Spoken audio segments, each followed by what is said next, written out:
আমি কিন্তু আসলে তো কেউকে টার্গেট করে কথাটা বলতেছি না। আমাদের মধ্যে বর্তমানে ধার্মিক যেটা জ্ঞান, ধার্মিক জ্ঞানটা নাই বলে কোয়া চলে বর্তমানে। ধার্মিক জ্ঞানটা আমরা রাখতেইছি না। একটা সময় ছিল বাড়িতে ফজর নামাজ পড়ে আমরা সবাই কোরআন শরীফ পড়তাম।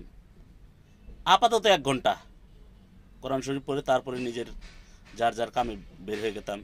আমার হিন্দু ভাইয়েরা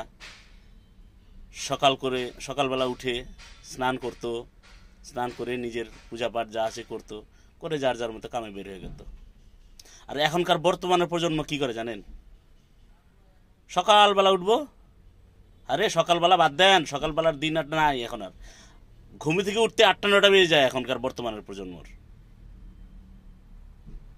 8টা 9টা বাজায় যদি ঘুমি থেকে উঠে, ওই মানুষগুলো কি পূজা পাঠ করবে, কি দিন ইসলাম করবে, দিন নামাজ বন্দেগী পড়বে? এটা একটু সবাইকে ধ্যান রাখা দরকার। ধন্যবাদ সবাইকে।